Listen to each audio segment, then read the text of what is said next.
Apa itu Wahabi? Apa bedanya Wahabi sama Salafi? Apakah Wahabi masih Islam? Apakah kita boleh salat di masjid yang berpemahaman Wahabi? Kira-kira kapan mereka muncul? Apakah Arab Saudi, Makkah, Madinah, tempat munculnya risalah Nabi Muhammad, terpengaruh pemahaman Wahabi? Biar kita paham sesuatu, kita harus kembali ke sejarahnya dulu. Sejarah itu ilmu yang sangat penting untuk memahami beberapa soal agama. Sejarah itu sangat seru kalau dijelaskan oleh orang yang benar-benar paham sejarah. Yang penting syabab fokus dulu pada ceritanya kalau benar-benar ingin tahu asal-usul Wahabi. Khilafah terakhir kaum muslimin itu apa syabab kira-kira? Ada yang tahu?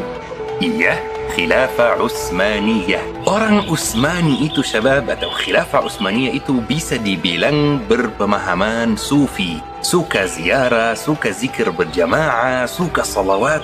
Dan itu semua boleh di agama kita asal menjaga adab ketika berzikir dan asal tidak ada kesyirikan. Asal sesuai sunnah. Tetapi ada satu kelompok di Jazirah Arab yang tidak begitu suka dengan perbuatan Turki Utsmani yang dianggap syirik dan bid'ah oleh mereka. Kata mereka, kita ingin mensucikan Jazirah Arab dari perbuatan syirik, bid'ah, dan ingin kembali ke pemahaman salaf. Kira-kira siapa mereka syabab? Mereka itu adalah pengikut Syekh Muhammad bin Abdul Wahab. Dari situ muncul kata Wahabi, diambil dari kata Abdul Wahab. Mereka merasa sangat terganggu karena banyak yang ziarah, banyak makam di Jazirah Arab. Menurut mereka, apa yang dilakukan di Jazirah Arab waktu itu tidak sesuai sunnah Nabi dan tidak sesuai salaf. Makanya mereka berkumpul dan membentuk seperti tentara kecil untuk menghancurkan makam-makam yang dikunjungi orang sana. Dan mulai muncul pemahaman yang mengajak orang untuk kembali ke pemahaman orang dulu, orang salaf, yaitu sahabat dan tabi'in. Sebenarnya syabab, saya jujur ya, pengaruh kelompok ini sangat-sangat kecil sampai muncul peristiwa yang mengubah sejarah Jazirah Arab sampai hari ini. Ada satu keluarga di daerah Hijaz yang sangat ingin memimpin Jazirah Arab, tetapi mereka ditolak terus sama Turki Utsmani untuk menjadi pemimpin. Sampai ada orang di keluarga tersebut yang muncul di otaknya ide baru. Bagaimana kalau kita bersekutu, gabung ke orang yang merupakan musuhnya Turki Utsmani, orang atau kelompok yang tidak begitu suka dengan perbuatan Turki Utsmani yang pemahamannya sufi. Biar bersatu sama mereka dan bisa menyerangi Turki Utsmani dan menjadi pemimpin Jazirah Arab. Keluarga tersebut adalah keluarga Al-Saud, keluarga yang memimpin Jazirah Arab sampai hari ini. Makanya disebut Arab Saudi karena dari keluarga Al-Saud. Jadi keluarga Al-Saud bersatu dengan Syekh Muhammad bin Abdul Wahab, bersatu dengan Wahabi. Dan benar, mereka berdua, kedua kelompok ini, keluarga Al-Saud dan Wahabi, buat perjanjian namanya Perjanjian Dir'iyah antara Syekh Muhammad Abdul Wahab dan kepala keluarga Al-Saud waktu itu namanya Muhammad bin Saud. Tapi syabab, perlu saya sampaikan sesuatu. Istilah Wahabi itu tidak ada pas Syekh Muhammad Abdul Wahab masih hidup. Istilah ini muncul jauh sebelum beliau meninggal dunia. Ini pemahaman dan kelompok yang kecil yang muncul di gurun pasir, yang muncul di antara orang yang jumlahnya sangat terbatas. Kok bisa menyebar ke seluruh dunia? Menyebar ke Mesir, ke Libya, ke Indonesia, ke Malaysia. Kok bisa? Ini tidak masuk akal. Pertanyaan ini sangat penting syabab. Dan sebenarnya setelah perjanjian Dir'iyah itu dan terbentuknya kerajaan pertama Arab Saudi, terus runtuhnya kerajaan pertama dan berdirinya kerajaan kedua dan seterusnya, pengaruh kelompok ini masih juga sangat terbatas. Hanya sebatas Jazirah Arab saja, sampai juga terjadi satu peristiwa yang mengubah sejarah daerah ini. Apa peristiwa ini kira-kira? Minyak bumi ditemukan. Iya, minyak bumi syabab, kaya mendadak, ekonominya berkembang pesat.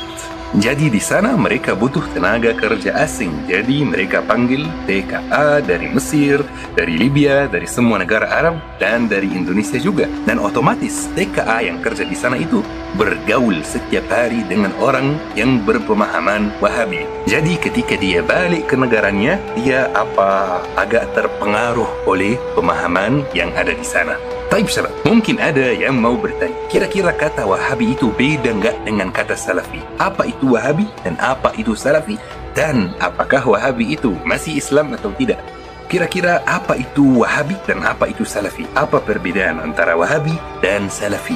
Secara bahasa syabab, kata Salafi artinya pengikut salaf, yaitu orang dahulu, Nabi Muhammad, sahabat dan tabi'in. Sementara kata Wahabi artinya pengikut Syekh Muhammad bin Abdul Wahab. Salafi artinya orang yang masih menjaga ajaran salaf, ajaran sahabat dan tabi'in. Jadi siapapun yang mengklaim dirinya meniru sahabat, maka dia itu Salafi karena dia masih menjaga ajaran salaf, yaitu ajaran sahabat. Tapi Wahabi itu beda syabab. Wahabi artinya pengikut Syekh Muhammad Abdul Wahab dan istilah tersebut muncul jauh setelah beliau meninggal dunia. Tetapi orang Wahabi juga berpendapat kalau mereka mengikut salaf. Jadi mereka sebut dirinya Salafi juga. Kadang-kadang disebut Salafi, kadang-kadang disebut Wahabi, kadang-kadang disebut Salafi Wahabi. Makanya syabab jangan salah paham, jangan bingung antara kedua istilah ini. Yang Salafi belum tentu Wahabi. Apakah Wahabi itu Islam? Apa bedanya dengan Ahlus Sunnah wal Jamaah? Apa bedanya dengan NU? Apa bedanya dengan Muhammadiyah? Apa bedanya dengan organisasi lain? Pasti insyaAllah saya akan jawab pertanyaan ini. Tetapi kita harus tahu dulu kira-kira apa itu cirinya Wahabi dan apa bedanya dengan Ahlul Sunnah wal Jamaah. Saya kasih contoh syabab. Beberapa dari Wahabi tidak begitu suka dengan masalah khilafiyah dalam urusan fiqh. Misalnya soal cadar. Cadar itu kira-kira wajib atau tidak. Itu namanya soal khilafiyah. Ada banyak pendapat ulama. Ada beberapa ulama yang mewajibkan cadar, ada beberapa ulama lain yang tidak mewajibkan cadar. Tapi semuanya mewajibkan jilbab ya. Beberapa dari mereka tidak menerima pendapat ulama yang berbeza-beza, hanya menerima satu pendapat dan menyalahkan pendapat yang lain. Maka bisa dibilang tidak begitu fleksibel dalam urusan khilafiyah. Satu contoh lain, ada kesalahan yang besar dalam istilah bid'ah. Mungkin beberapa dari mereka tidak begitu paham istilah bid'ah itu apa. Apa itu bid'ah kira-kira? Makanya banyak hal yang ditolak tanpa alasan jelas, banyak hal yang diterima juga tanpa alasan jelas. Satu contoh lain, ada beberapa dari mereka menolak mazhab, menolak mazhabiyah. Misalnya menolak mazhab Syafi'i, menolak mazhab Maliki dan lain-lain. Saya selalu bilang syabab, beberapa dari mereka karena tidak semuanya seperti itu, tidak semuanya berpendapat seperti itu. Kita harus adil, kita harus jujur kalau menjelaskan sesuatu. Kita harus bilang kalau beberapa dari mereka biar kita tidak menzalimi orang ketika kita menjelaskan suatu masalah. Karena Wahabi itu sebenarnya bukan organisasi syabab, bukan organisasi yang strukturnya jelas. Satu contoh lain, dan ini contoh terakhir. Kadang-kadang cara mereka dalam berdakwah itu agak tidak lembut. Ini kata salah satu Syekh Wahabi yang sangat besar yang ada di Mesir, yaitu Syekh Muhammad bin Hassan. Fuli, tolong jawab, mereka itu Islam atau tidak? Secara jelas, secara tegas syabab, saya sampaikan sebagai penuntut ilmu, sebagai orang yang alhamdulillah belajar ilmu agama dari masyayikh di Mesir dan di Indonesia. Saya sampaikan, Wahabi itu Islam syabab. Tidak ada satu ulama pun di seluruh dunia yang mengafirkan Wahabi atau mengeluarkan Wahabi dari Islam. Mereka Islam seperti kita semua syabab. Mungkin ada yang mulai menuduh di komentar, Fuli ini sembunyi-sembunyi menyebarkan Wahabi ya. Seperti kemarin di video Syiah, pas saya menjelaskan tentang Syiah, saya dituduh Syiah. Tapi syabab, alhamdulillah, saya bukan Wahabi, saya Ahlul Sunnah wal Jamaah. Tapi kita tidak boleh mengafirkan kelompok lain. Wajar kalau ada yang tidak sependapat dengan saya. Wajar kalau ada yang tidak sepemahaman dengan saya. Boleh saya mengkritik pemahamannya, boleh saya diskusi dengan dia, tetapi tidak boleh mengkafirkannya. Khususnya kalau dia mengucapkan syahadat, khususnya kalau dia percaya pada la ilaha illallah Muhammadun Rasulullah, khususnya kalau dia menyatakan kalau dirinya Muslim. Kalau dia non-Muslim itu pembahasan lain.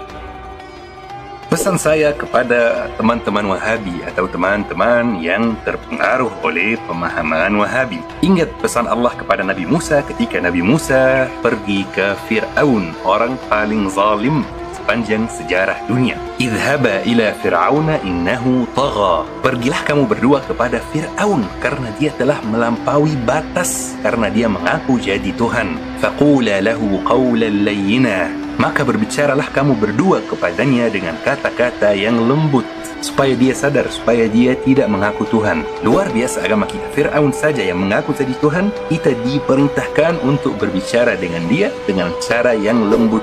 Apalagi saudara seagama, apalagi saudara seiman yang berdosa mungkin, atau pemahamannya agak menimbang. Apalagi saudara seagama juga yang sayangnya berbuat bid'ah. Tentu saja harus lebih lembut berbicara dengan mereka. Harus fokus ke masalah-masalah yang besar dulu, baru fokus ke masalah-masalah yang far'iyah. Baik, semoga video hari ini bermanfaat. Selamat belajar, selamat menuntut ilmu. Syukran. Wassalamualaikum warahmatullahi wabarakatuh.